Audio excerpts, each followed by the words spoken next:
তাওহিদ হৃদয়ের হৃদয় জেতা ইনিংস, তাওহিদ হৃদয়ের লড়াইয়ের ইনিংস, তাওহিদ হৃদয়ের সেরা হওয়ার ইনিংস।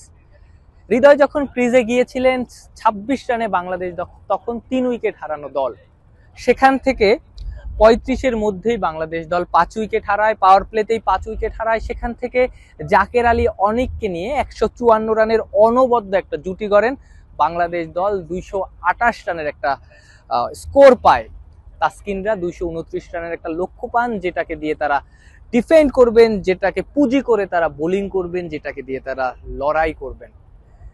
রিয়াদ যদি ফিট থাকতেন, মাহমুদুল্লাহ রিয়াদ, তাহলে তাওহিদ হৃদয়ের এই ম্যাচটা খেলাই হতো না।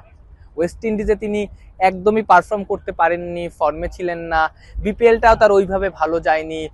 প্লে অফের একটা ম্যাচে তিনি বেশ ভালো ব্যাটিং করেছিলেন, সেই একটা ম্যাচ বাদ দিলে পুরো বিপিএলটা তার ভালো যায়নি। সো মাহমুদুল্লাহ রিয়াদ যদি ফিট থাকতেন, হৃদয়ের এটা খেলাই হতো না। কিন্তু হৃদয় যে চ্যাম্পিয়ন ক্রিকেটার, আর চ্যাম্পিয়নরা এমনই হন, একটা সুযোগ পান, সেই সুযোগটা তিনি কাজে লাগান। তাওহিদ হৃদয় লাগিয়েছেন, ১১৮ বলে ১০০ রান করেছেন, প্রায় ৮৪-৮৫ স্ট্রাইক রেট, ৬টা ৪, 2টো ছক্কা। এই সংখ্যাগুলো যদি দূরেও সরিয়ে রাখে, এই সংখ্যাগুলো যদি বাদও দেওয়া হয়, তাহলে হৃদয় বাংলাদেশি মানুষদের, বাংলাদেশি দর্শকদের হৃদয় যেটা একটা ইনিংস খেলেছেন, ব্যাটারদের জন্য মান বাঁচানো একটা ইনিংস খেলেছেন, তাসকিনদের বোলিং করার জন্য ন্যূনতম একটা স্কোর তিনি দিয়েছেন, যাতে করে তারা ডিফেন্ড করতে পারেন সেই টোটালটা।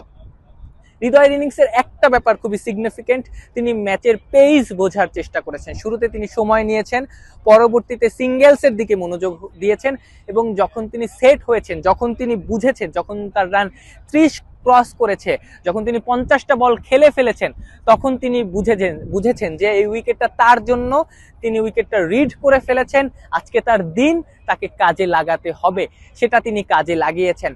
কুলদীপ যাদবের বলে একটা ফ্রি হিট বলে তিনি 4 মেরেছেন, ওই থেকেই তিনি তার গিয়ারটা শিফট করেছেন। তিনি কুলদীপের একটা অফ স্টাম্পের হালকা বাইরের বলে তিনি মিড অফ কাভারের মাঝখান থেকে একটা দারুণ ছক্কা মেরেছেন, তার ওই ছক্কাটাই ডিফাইন করে দেয় কত ভালো ইনিংস তাওহিদ হৃদয় খেলেছেন।